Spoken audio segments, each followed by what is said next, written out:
সকালবেলা উঠে সঙ্গে সঙ্গে হচ্ছে ব্রাশ ট্রাশ করে নিয়ে আমার ছেলেকে ম্যাগি করে দেব। ম্যাগি খাবে, যেহেতু অনেক বেলা করে উঠেছে। আমার ছেলের খিদা পেয়ে গেছে, টিউশনে যায়নি, তো আমার ছেলে বলল ম্যাগি করে দাও। তো ম্যাগি আনা ছিল না, দোকান থেকে নিয়ে এসে দেখো ম্যাগিটা বসিয়ে দিয়েছি গ্যাসের মধ্যে। ওকে আগে ম্যাগিটা করিয়ে দেব, তারপরে আমরা খাবো, যেহেতু রবিবার আমাদের খেতে নিতে অনেক দেরি হবে। তো চলো আগে এন্ট্রিটা দিয়ে নিই, তোমরা ভিডিওটা দেখতে থাকো। Hello friends, good morning, welcome back to my channel and welcome back to new another blog and video. তো তোমরা সবাই কেমন আছো? আশা করছি সবাই ভালো আছো, আর আমরাও খুবই ভালো আছি। তো ম্যাগি করে দিলাম ছেলেকে, এখন ছেলে এখানে ম্যাগি খাচ্ছে। আর আজকে হচ্ছে অনেক দেরি করে উঠেছি, এখন বাজে 9টা, একটু আগেই উঠলাম, মানে 7:30টার দিকে। অনেকক্ষণে ঘুম থেকে জেগেছিলাম 6টার দিকে। আমার ছেলের আজকে টিউশন ছিল 7টার দিকে, তো যায়নি, অনেক কান্নাকাটি করছিল যাবে না করে, যেহেতু 6টার দিকে উঠে আবার ঘুমিয়ে গেছি। তো এখন উঠলাম, উঠে সঙ্গে সঙ্গে মুখ ধুয়ে আগে ছেলেকে ম্যাগি করে দিলাম, যেহেতু খিদা পেয়ে গেছে, অনেক সকালে অনেক দেরি করে উঠছি। তো চলো আজকে হচ্ছে রবিবারের ভিডিও তোমরা দেখতে পারবে, আর সারাদিন কি করি না করি সমস্ত কিছু তোমাদের সঙ্গে শেয়ার করবো। আই হোপ আজকের ভিডিও দেখতে তোমাদের সবার খুব ভালো লাগবে। তো চলো আবার দেখতে থাকো। আর কালকে রাত্রে হচ্ছে খুব বৃষ্টি হয়েছে, আর আজকে মানে মেঘ করে আছে, আর খুবই ঠান্ডা করছে। কি বলো তো, কয়দিন ধরে রৌদ্র করছিল, গরম লাগছিল, আর আবার বৃষ্টি পড়ে আবার ঠান্ডা পড়ে গেল, যা কার তাই।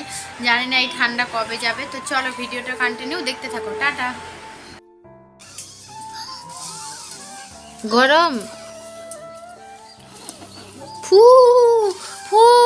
তারপরে ওখানে আমার ছেলে ম্যাগিটা খাচ্ছিল, তারপরে চলে গেছিলাম আমি পুকুরে। আজকে আবার কলে জলও ছাড়িনি, জানি না কেন। আর যেহেতু আজকে কারেন্টটা ছিল না সকালবেলা, আর বললাম না যে রাতের বেলা বৃষ্টি হয়েছিল, মেঘ করেছিল, ওই জন্য হয়তো ছাড়িনি। তো যাই হোক, পুকুর থেকে ধুয়ে নিয়ে চলে আসলাম। যেহেতু রবিবার বাড়িতে আছি, ভাবছিলাম অনেক কাপড় চোপড় ধুয়ে দেবো, কিন্তু সেটা আর হলো না। ক্যামেরাম্যানটা ছিল আমার শাশুড়ি।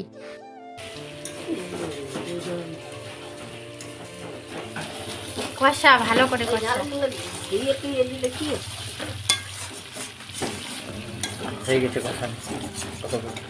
ও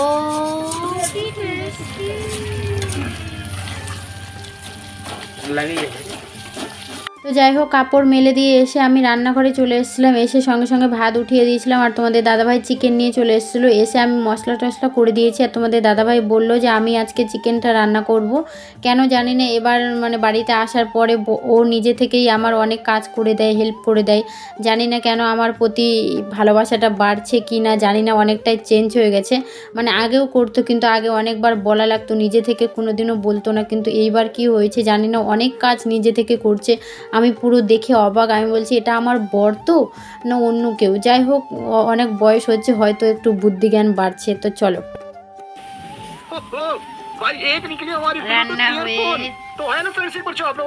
রান্না হয়ে হাতের হারিয়ে খাওয়া হয়ে গেছে, খাওয়া হয়েছে। খাই দে গাম হাম বাঁচে। কেমন হয়েছে টেস্ট কর? খুব ভালো হয়েছে, খুব ভালো। কেমন হয়েছে বেটা মাংস?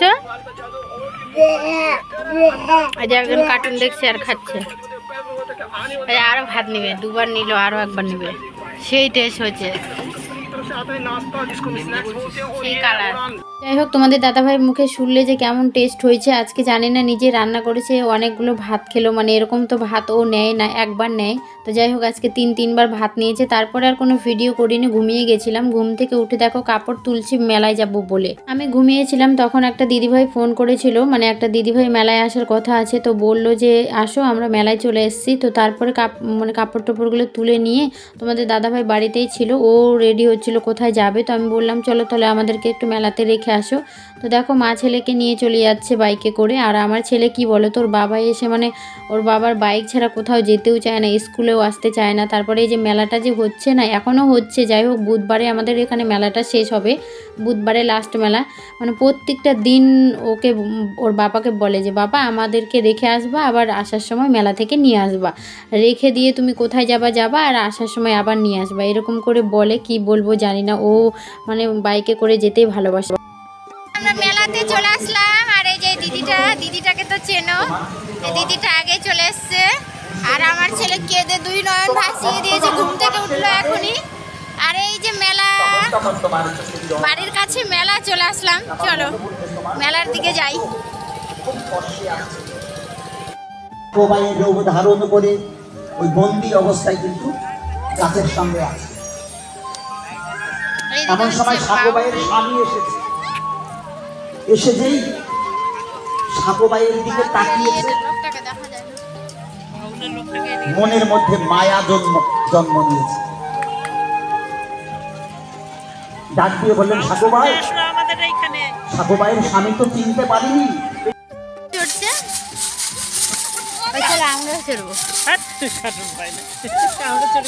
আরে স্লিপ গুলাতে উঠেছিলাম সামনে বছর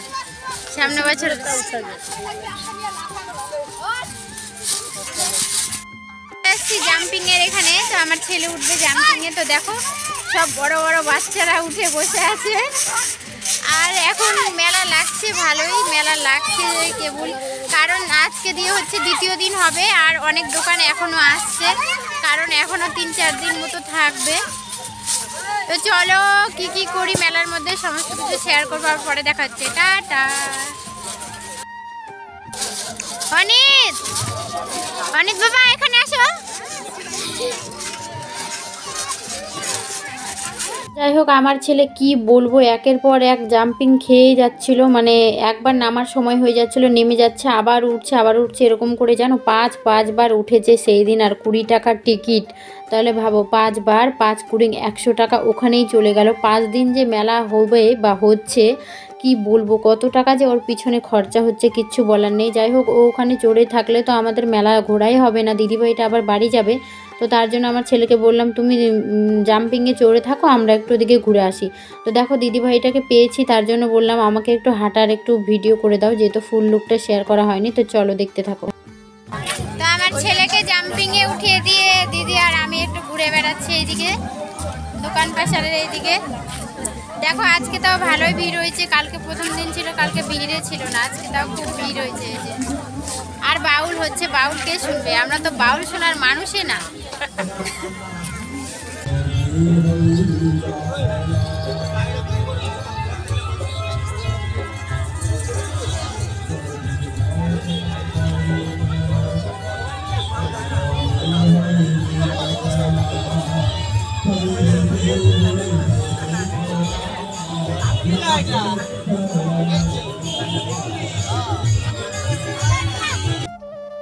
ফাঁকা ফাঁকা মেলা ঘুরে বেড়াচ্ছি।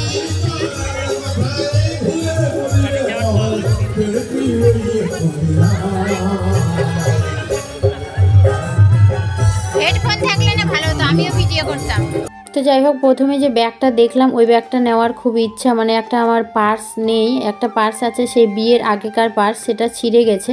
তো তার জন্য পার্সটা দেখলাম, কিন্তু ভাবলাম না আজকে নেব না। 80 টাকা দাম চাইলো, যেহেতু ভাঙ্গা মেলার দিন নেওয়া যাবে, আমাদের বাড়ির পাশেই মেলা, আর ভাঙ্গা মেলার দিন একটু দাম কম হয়, তোমরা সবাই জানো। তো তার জন্য আর নিলাম না। পরে এই আংটিগুলো দেখছিলাম, মানে ভালো লাগছিল। তো আমার বুড়ানোকে তো ওরকম আংটি আছে, রূপার একটা আংটি পরে আছি। তারপরে হচ্ছে দেখো এখানে মানে কি বলে এগুলো, ঘটি গরমের এখানে চলে এসেছি। দিদিটা বলছিল যে ঘটি গরম খাবে না কি খাবে, তো আমি বললাম ঘটি গরমে খাবো। তো যাই হোক, দিদির ভাইটাই খাওয়াইছিল, আর দিদির বরটাও এসছিল। তো দিদি ভাইয়ের বরটা বলছিল বাড়ি যাবে, তার জন্য ওরা এই যে খাওয়া দাওয়া করে নিয়ে ঘটি গরম খেয়ে দিয়ে বাড়ি চলে যাবে, আর আমি আমার ছেলেকে নামিয়ে নিয়ে গানের ওখানে বসবো। তো দেখো এই যে আমার বড় যা, আমার শাশুড়ি, ওরা সবাই ওখানে বসেছিল।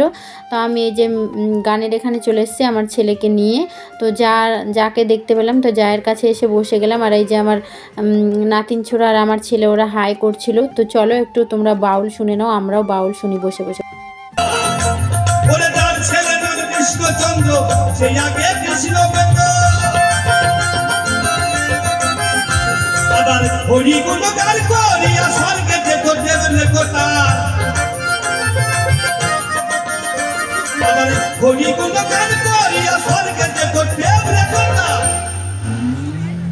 এখন কিন্তু মানুষ আর হরিনাম করে না গো মা।